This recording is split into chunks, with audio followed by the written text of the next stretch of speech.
Moja kati ya taarifa ambayo inasambaa kwa ukubwa sana kwenye mitandao ya kijamii hii leo ni taarifa ya ujenzi wa uwanja wa Dar es Young Africans ambao ni zimetimia siku 100 tangu ambapo waliweza kukabidhiwa ile hati ya kuweza kupewa eneo, na tuliweza kushuhudia pia wakiweza kujinasibu kwa uzuri kabisa kwamba kila kitu lazima kitenda vizuri na watajenga uwanja wa kisasa ambao utakuwa na hadhi ya kile ambacho wamekuwa wakikipambania kwa muda mrefu. Sasa nimeona taarifa zikiwa zinazunguka kwenye mitandao ya kijamii, na mmoja kati ya watu ambao wameweza kuandika ni pamoja na mchambuzi ambaye anafanya vizuri pale EFM, na huyu mwingine ni Wilson Oruma ambaye ameweza kuandika kile ambacho kinaendelea kwenye kurasa mbalimbali za mitandao ya kijamii kuonyesha kwamba kuna jambo ambalo linaendelea na kuna jambo ambalo limepelea kwa upande wa wananchi. Ameweza kuposti picha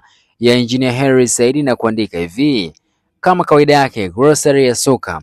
Ndugu zangu Yanga Africa, si tuliambiwa baada ya siku 100 ujenzi wa kiwanja utakuwa umeanza?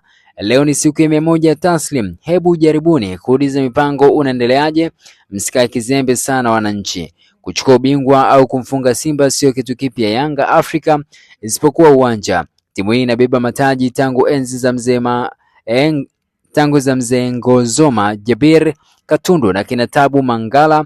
Ulizeni maswali magumu, ndo afya ya klabu yenu. Au kama huwa mechi ngoma ngumu, anzeni hata kwa mita 100 tu za kwenu za kufanya mazoezi. Alafu picha hii pale kwenye presentation ya Pua governance ilikuwa haikai kweli. Shalom, assalamu alaikum. So huu ndo ule ambao ujumbe nimeweza kuona ukiandikwa kwenye ukurasa wa mitandao ya kijamii kwa upande wa Wilson Oruma, akiwakumbusha wananchi kuhusiana na ujenzi wa uwanja ambao umekuwa ukiahidiwa na uongozi wa Yanga, lakini hadi sasa hivi bado hatujashuhudia chochote kikeza kufanyika. So tutaendelea kuulizia, lakini pia nitajaribu kuweza kupigia simu kwa viongozi wa Simba kuweza kupata ufafanuzi, kisha nita make sure kwamba nakusogezea kile ambacho kitakuwa kimejibiwa nao. Till next time.